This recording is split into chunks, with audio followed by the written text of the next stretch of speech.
आत्मीय भाइयों और बहनों, आपको पुस्तक हम सब एक दूसरे पर निर्भर, लेखक श्री राम शर्मा आचार्य, विषय केवल स्वार्थ ही न सोचते रहिए, पृष्ठ 30 से पढ़कर सुनाते हैं। पिछले वीडियो के क्रम में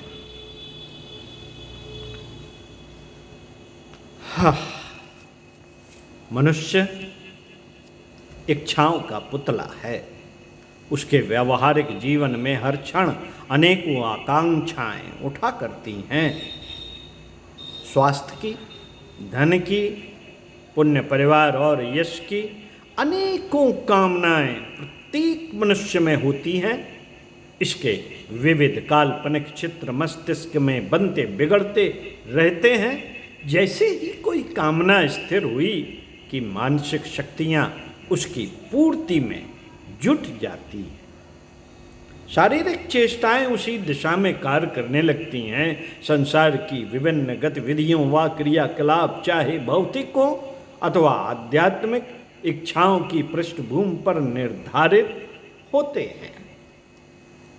रचनात्मक कदम तो पीछे का है। पहले तो सारी योजनाओं को निर्धारित कराने का श्रेय इन्हीं इच्छाओं को ही है।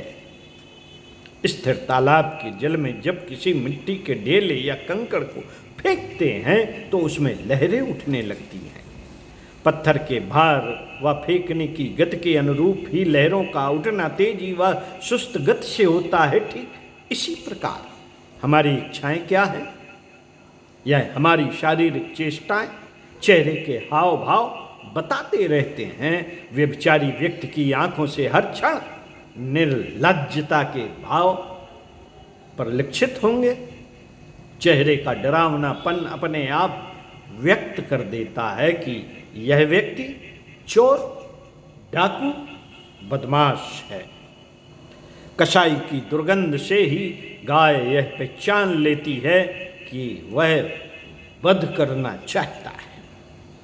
इसी प्रकार सदाचारी, दयाशील व्यक्तियों के चेहरे से सौम्यता का ऐसा माधुर्य टपकता है कि देखने वाले अनायास ही उनकी ओर खिंच जाते हैं।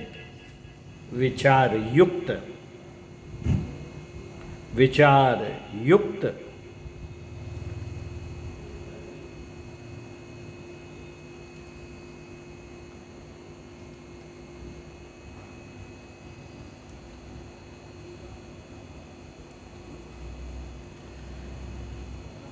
विचार युक्त व गंभीर मुखाकृति बता देती है कि यह व्यक्ति चिंतनशील व दार्शनिक है। उनकी आत्मीयता की भावना से किसी जीव जंतु को देखें, वह भयभीत होकर आपके उदार भाव की अंतर मन से प्रशंसा करने लगेगा। अनंत आनंद के केंद्र परमात्मा के हृदय में एक भावना, अनंत आनंद के केंद्र परमात्मा के हृदय में एक भावना उठी, एको हम बहुयास, एको हम बहुयास। और इसी का मूर्तिमान रूप यह मंगलमय संसार बनकर तैयार हो गया। यह उनकी सद इच्छा का ही फल है कि संसार में मंगलदायक और सुखकर परिस्थितियां अधिक हैं। यदि ऐसा न होता तो यहाँ कोई एक क्षण के लिए भी जीना न चाहता। पर अनेकों दुख तकलीफों के होने पर भी हम मरना नहीं चाहते, इसलिए कि यहाँ आनंद अधिक है। इच्छा एक भाव है जो किसी अभाव, सुख या आत्मतुष्ट के लिए उदित होता है। इस प्रकार की इच्छाओं का संबंध भौतिक जगत से होता है। इनकी आवश्यकता या उपयोगिता ना हो सो बात नहीं। दैनिक जीवन की विभिन्न आवश्यकताओं की पूर्ति के लिए धन चाहिए ही। श्रेष्ठ संचालन का क्रम बना रहे, इसके लिए दाम्पत्य जीवन की उपयोगिता से कौन इनकार करेगा? पर केवल भौतिक सुख के दांव फेर में हम लगे रहें तो हमारा आध्यात्मिक विकास न हो पाएगा। हमें सौमनस्यता व सौहार्दपूर्ण सदिच्छाओं की आवश्यकता दिखाई देती है। प्रेम, आत्मीयता और मैत्री की प्यास किसे नहीं होती? प्रश्न है, प्रेम, आत्मीयता और मैत्री की प्यास किसे नहीं होती? हर कोई दूसरों से स्नेह और सौजन्य की अपेक्षा रखता है, पर इनका प्रसार तो तभी संभव है जब हम भी शुभ इच्छाएं जागृत करें, दूसरों से प्रेम करें, उन्हें विश्वास दें और उनके भी सम्मान का ध्यान रखें।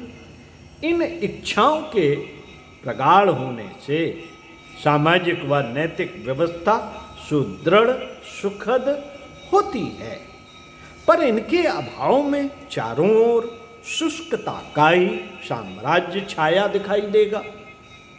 मानव जीवन गतिमान बना रहे, इसके लिए स्वप्रधान इच्छाएं उपयोगी ही नहीं आवश्यक भी हैं, पर इनके पीछे फलाशक्ति की प्रबलता रही तो उसकी तृप्ति न होने पर अत्यधिक दुखी हो जाना स्वाभाविक है। इच्छाओं के अनुरूप परिस्थितियां भी मिल जाएंगी, ऐसी कोई व्यवस्था यहाँ नहीं। कोई लखपति बनना चाहे पर व्यवसाय में लगाने के लिए कुछ भी पूंजी पास न हो तो इच्छा पूर्ति कैसे होगी? प्रश्न है। इसी स्थिति में दुखी होना ही निश्चित है। हम जो भी इच्छा करें वह पूरी ही होती रहे, यह संभव नहीं। इनके साथ ही आवश्यक श्रम, योग्यता एवं परिस्थितियों का भी प्रचुर मात्रा में होना आवश्यक है। किसी की शैक्षणिक योग्यता मैट्रिक हो और वह कलेक्टर बनना चाहे तो यह कैसे संभव होगा? यहाँ भी प्रश्न है। इच्छाओं के साथ वैसी ही क्षमता भी नितांत आवश्यक है। साथियों, विचारवान व्यक्ति सदैव ऐसी इच्छाएं करते हैं जिनकी पूर्ति के योग्य साधन व परिस्थितियां उनके पास होती हैं। विचारवान व्यक्ति सदैव ऐसी ही इच्छाएं करते हैं जिनकी पूर्ति के योग्य साधन व परिस्थितियां उनके पास होती हैं। इसका तात्पर्य यह नहीं कि हम जिन परिस्थितियों में आज हैं उन्हीं में पड़े रहें, जितनी हमारी क्षमता है उसी से संतोष कर लें, तब तो विकास की गाड़ी एक पग भी आगे ना बढ़ेगी। आज जो प्राप्त है उसमें संतोष अनुभव करें और कल अपनी क्षमता बढ़े, इसके लिए प्रयत्नशील हों तो इसे शुभ परिणत कहा जाएगा। नेपोलियन बोनापार्ट प्रारंभ में मामूली सिपाही था। चीन के प्रथम राष्ट्रपति शन यातन सेन अपने बाल्यकाल में किसी अस्पताल के मामूली चपरासी थे। इन्होंने अपनी इच्छाओं की पूर्ति के लिए क्रमिक विकास का रास्ता चुना और अपना लक्ष्य पाने में सफल भी हुए। इस व्यवस्था में लंबी अवधि की प्रतीक्षा करनी पड़ सकती है, पर व्यक्तित्व के निखार का यही रास्ता है। अपने उद्देश्य की प्राप्ति के लिए पहले आप उस काम को करने की दृढ़ इच्छा मन में कर लें, पीछे सारी मानसिक शक्तियों को उसमें लगा दें तो सफलता की संभावना बढ़ जाती है। दृढ़ इच्छा शक्ति से किए गए कार्यों को विघ्न बाधाएं भी देर तक रोक नहीं पाती। संसार में जिन लोगों ने भी बड़ी इच्छाओं की पूर्ति की, उन्होंने पहले उसकी पृष्ठभूमि को अधिक सुदृढ़ बनाया, पीछे उन कार्यों में जुट पड़े। तीव्र विरोध के बावजूद भी सिकंदर झेलम पार कर भारत विजय दृढ़ मनुष्यता के बल पर ही कर सका। शाहजहां की उत्कट अभिलाषा का परिणाम ताजमहल आज भी इस धरती पर विद्यमान है। जीवन लक्ष्य की प्राप्ति भी ऐसे ही महान कार्यों की श्रेणी में आती है। दूसरों से सिद्धियां, सामर्थ्य की बात सुनकर आवेश में आकर आत्म साक्षात्कार की इच्छा कर लेना हर किसी के लिए आसान है, पर पीछे देर तक उस पर चलते रहना, तीव्र विरोध और अपने स्वयं के मानसिक झंझावातों को सहते हुए इच्छा पूर्ति की लंबे समय तक प्रतीक्षा की लगन हम में बनी रहे तो परमात्मा की प्राप्ति के भागीदार बन सकना भी असंभव न होगा। इसके विपरीत यदि हमारी इच्छा शक्ति ही निर्बल, क्षुद्र और कमजोर बनी रही तो हमें अभीष्ट लाभ कैसे मिल सकेगा। अधूरे मन से ही कार्य करते रहें तो लाभ के स्थान पर हानि हो जाना संभव है। इच्छाएं जब तक बुद्धि द्वारा परिमार्जित होकर संकल्प का रूप नहीं ले लेती, पूर्ति संदिग्ध ही बनी रहेगी। इच्छा शक्ति यदि प्रबल ना हुई तो वह लगन और तत्परता कहां बन पाएगी जो उसकी सिद्धि के लिए आवश्यक है। मनुष्य इच्छाएं करे यह उचित ही नहीं वरन आवश्यक भी है। इसके बिना प्राणी जगत निश्चेष्ट एवं जड़वत लगने लगेगा। किंतु इसका एक विषाक्त पहलू भी है, वह है इनकी अति और अनौचित्यता। मनुष्य की क्लेशपूर्ण स्थिति में ले जा पटकने के लिए इच्छाओं की अति और उनकी अनौचित्यता ही प्रमुख कारण है। अच्छी या बुरी जैसी भी इच्छा लेकर हम जीवन क्षेत्र में उतरते हैं, वैसी ही परिस्थितियां व सहयोग भी जुटते चले जाते हैं। हमारी इच्छा होती है एमए पास करें तो स्कूल की शरण लेनी पड़ती है, अध्यापकों का साहचर्य प्राप्त करते हैं, पुस्तकें जुटाते हैं। तात्पर्य यह है कि इच्छाओं के अनुरूप ही साधन जुटाने की आदत मानवीय है। पर यदि यह इच्छाएं अहितकारी हों तो दुराचारणी परिस्थितियां और बुरे लोगों का संग भी स्वाभाविक ही समझिए। ऐसी स्थिति में व्यक्ति अपनी कामना भले ही पूर्ण कर ले, पर उसे निंदा, परिताप एवं बुरे परिणाम ही भोगने पड़ेंगे। व्यभिचारी व्यक्ति अपयश और स्वास्थ्य की खराबी से बचा रहे यह असंभव है। चोर को अपने कुकृत्य का दंड ना भोगना पड़े यह हो नहीं सकता। तब आवश्यकता इस बात की होती है कि अच्छी कामनाएं ही करें।